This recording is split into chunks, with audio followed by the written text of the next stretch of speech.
merci encore à toi. Merci à toi, Eric. Allez, vous allez voir cette voiture, hein, qui est la plus ancienne recensée en France, la plus ancienne Renault 5 recensée en France, qui est de 1972, un véhicule de pré-série. Elle va faire une grande boucle, vous allez la voir passer sous vos yeux. Elle est là. Elle est là. Elle est là. Oh, non, c'est pas grave. On peut faire des boucles dans les deux sens, hein, c'est pas... Alors, une première chose, déjà, t'as des vitres électriques parce qu'elles se baissent très rapidement, non?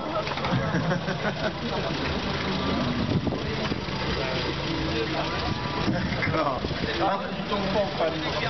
D'abord, tu te présentes. Alors, vous êtes qui, monsieur?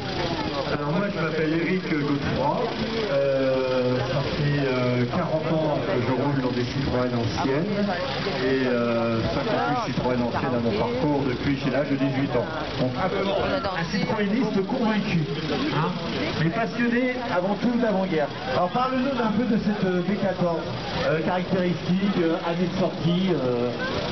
Alors la B14 est sortie de 26 à 28, 1926-28, 88 000 exemplaires sur à peu près 35 à 40 types de carrosseries plus ou moins différentes, d'accord. Celle-ci a ce qu'on appelle très moderne, entre guillemets, j'exagère volontairement. Elle a un frein assisté, Westinghouse, c'est-à-dire que la dépression de l'air sur le carburateur, faut pas rêver, hein, est censée freiner un peu mieux que les ralentissements que nous avions avant. C'est la théorie, ça. Oui.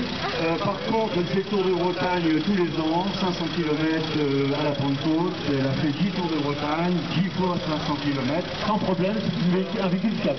Les vieilles ont de l'arthrose, mais quand vous preniez soin de vos vieilles grand-mères et vos vieux grands-pères, c'est des voitures, il faut faire chauffer l'huile, il faut rouler doucement, on n'est pas là pour accélérer bêtement. Et si on fait le double débrayage, ça se pilote, ça se conduit pas. C'est ça qui est amusant. Alors ça, c'est la première voiture de chez Citroën, carrossée en tout acier. Alors, je fais la publicité. Alors, il faut savoir qu'à cette époque-là, les voitures avaient une structure en bois et qu'elles étaient carrossées après sur la structure en bois. Et là, c'est les premiers. Alors, une petite info avant la Triomphe. Je voulais savoir pour le... On va tout de suite dire que c'est pas une vraie, parce que des vraies, il doit en rester deux, je crois. Hein? Alors parle-nous un peu de cette réplique et des véhicules les vrais qui restent. Alors à la base, c'est une Spitfire MK2 de 1966.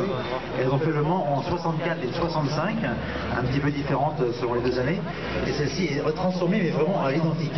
En France, il en reste une vraie, le Mans.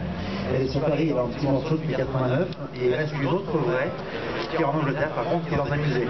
Et celle-ci, c'est la seule à rouler en France, elle est à l'identique.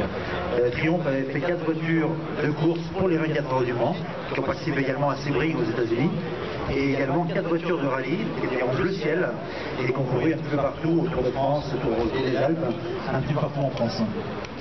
Et celle-ci, elle est presque finie, elle est quand même depuis 6 mois. On aura un petit peu de travail dessus pour les finitions et c'est terminé. Bon, bah, elle est magnifique parce qu'on dirait vraiment un véhicule d'époque qui a couru le Mans en fait. Et pourquoi avoir voulu faire cette réplique? Il y a des voitures pour la conduite à droite, d'autres à la conduite à gauche. Pendant longtemps d'ailleurs, en France, c'était la conduite à droite. Les voitures de luxe avaient une conduite à droite. Pourquoi elles avaient une conduite à droite, à votre avis? Parce que pour voir le bas-côté, parce que les routes n'étaient pas comme maintenant, elles étaient souvent en mauvais état, et pour voir le bas-côté c'était plus pratique. Donc les voitures avaient une conduite à droite. Voilà, on va demander à ce qu'il se rapproche un petit peu. Les valises. Monsieur Leborgne, bonjour, on se connaît déjà depuis quelques années. Hein, cette voiture aussi, on la connaît déjà. Mais pour le grand public, je crois que c'est une grosse inconnue, parce que c'est quoi? Ça date de quelle époque? Il y a quoi comme moteur? Alors racontez-nous tout ça. Eh bien, c'est la première Rolls à conduite sans chauffeur, hein, sortie en 1934. Car jusqu'alors, on avait obligatoirement un chauffeur. Mais les maîtres ont considéré que la modernité, c'était de pouvoir conduire soi-même. Et donc, la 25 est sortie en 1934, c'est passé de la paroi de séparation entre les chauffeurs et les passagers. Donc c'est tout un symbole alors cette voiture déjà, hein. Oui, c'est tout un symbole. Elle devenait populaire en quelque sorte. Si on peut dire quand même, hein. C'est pas la partie de toutes les bourses quand même. Non, sans doute que c'était pas la portée de toutes les bourses. Bon, et à l'époque, Rolls ne donnait jamais la puissance de ses moteurs, sachant qu'il disait que c'était nécessaire et suffisant. Hein. Bon, c'est un 3,8 litres, qui était un petit moteur, puisque ceux qui l'ont précédé faisaient 7 litres. Et l'architecture Oui, alors, c'est une question. Effectivement, quand on achetait une voiture à l'époque, on n'achetait pas une voiture, on achetait un châssis et un moteur, nu, et on faisait carrosser chez le carrossier de son choix. Et celle-ci est Cooper, H2OPR. un grand carrossier anglais, hein. C'est non anglais ou je me trompe? C'est anglais, hein. Ouais. Et la particularité, c'est que il mettait la référence de ses clients prestigieux sur la voiture. Et quand on ouvre une portière, on voit la liste des clients qui ont une voiture similaire. Celle-ci, elle appartient à quelqu'un de prestigieux ou pas? Bon, elle a appartenu à un gars dont le nom est toujours sur le tableau de bord, Grace. Bon, je suppose qu'il était prestigieux.